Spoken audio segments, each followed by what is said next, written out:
आज का ये एपिसोड शुरू करने से पहले एक छोटी सी बात। क्या आप भी अपना पॉडकास्ट बनाने की सोच रहे हैं? तो एंकर ट्राई कीजिए। ये पॉडकास्ट बनाने का सबसे आसान तरीका है। नंबर 1, ये फ्री है। नंबर 2, इसमें कई सारे ऐसे टूल्स हैं जो आपको अपने फ़ोन और कंप्यूटर पर रिकॉर्ड और एडिट करने की फैसिलिटी देते हैं। नंबर 3, आप अपने पॉडकास्ट को डिस्ट्रीब्यूट भी कर सकते हैं, जिससे इसे स्पॉटिफाई और दूसरे प्लेटफॉर्म पर सुना जा सके। तो डाउनलोड कीजिए फ्री एंकर ऐप या विजिट कीजिए anchor.fm पर अपना पॉडकास्ट स्टार्ट करने के लिए। ये तो थी एक छोटी सी जानकारी, और अब शुरू करते हैं एपिसोड का सिलसिला। तो आज के एपिसोड में लीजिए सुनिए आचार्य चतुर्सेन शास्त्री के लिखे उपन्यास वयम रक्षा माह का भाग 109, मेघनाद अभिषेक, मेरी यानी समीर गोस्वामी की आवाज में। रथीन्द्र मेघनाद के अविरत धनुष टंकार से लंका कांप उठी। समुद्र उथल पुथल हो गया।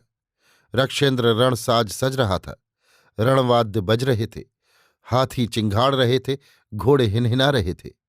रथी लोहवर्म पहने हुंकार भर रहे थे। रथों पर रंग बिरंगी ध्वजाएं उड़ रही थीं। रथ द्रुत गति से इधर से उधर जा रहे थे कि मेघनाद सिर पर कनक टोप पहने, विकराल खड्गशूल धारण किए, पीठ पर अभेद्य ढाल लिए द्रुत गति से वहां जा पहुंचा। राक्षस दल में जय जयकार होने लगा।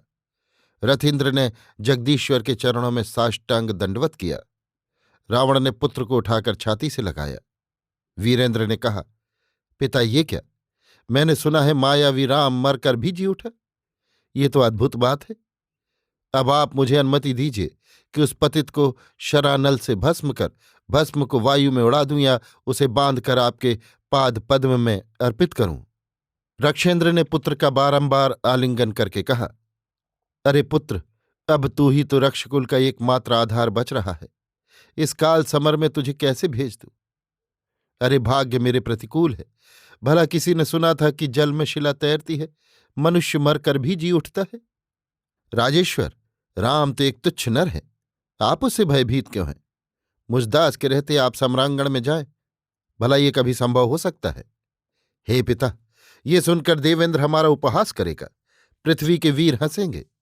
मैंने तो राम को परास्त कर छोड़ दिया। अब आप एक बार मुझे और आज्ञा दीजिए, मैं देखूं इस बार वो कैसे मेरे हाथों से बचता है। अरे पुत्र, मैंने महातेज अमित विक्रम कुंभकर्ण को युद्धार्थ भेजा था। देख, उसका निर्जीव शरीर सिंधु तीर पर पड़ा है, जैसे वज्राघात से गिरी श्रृंग खंडित हो गया हो। फिर भी पुत्र, समय ही जब उपस्थित है तो तू जा। मैं तुझे संपूर्ण राक्षस चमू का सेनापति नियुक्त कर रहा हूं। इतना कह राक्षस राज ने समुद्र जल्ले यथाविधि पुत्र का अभिषेक कर दिया। बंदीजन गुणगान करने लगे। वीणा बजने लगी। राक्षसपुरी में आनंद और उत्साह की लहर व्याप्त हो गई। रावण ने भुजा ऊंची कर कहा, राजसुंदरी लंके, शोक दूर कर। देख, राक्षस कुल सूर्य उदय हुआ है। दुख रात्रि बीत रही है। सुप्रभात होने वाला है। वीरेंद्र के कोदंड टंकार से सुरपति कांप रहा है। उसके तूणीर में पाशुपात महास्त्र भरे हैं। प्रिय मंदोदरी, देखो देखो ये कौतूहल। अरिंदम इंद्रजीत युद्ध साज सज रहा है। अब राक्षस कुल कलंक विभीषण दंडकारण्य का वो निष्कासित मानव राम और तुच्छ वानर जीवित न रहेंगे। अरे बाजे बजाओ, उत्साह मनाओ और जय जयकार करो। कनकलंका एक बार फिर वाद्यों की ध्वनि और जय जयकारों से परिपूर्ण हो उठी। अभी आप सुन रहे थे आचार्य चतुर्सेन शास्त्री के लिखे उपन्यास वयम रक्षा माह का भाग 109, मेघनाद अभिषेक, मेरी यानी समीर गोस्वामी की आवाज में।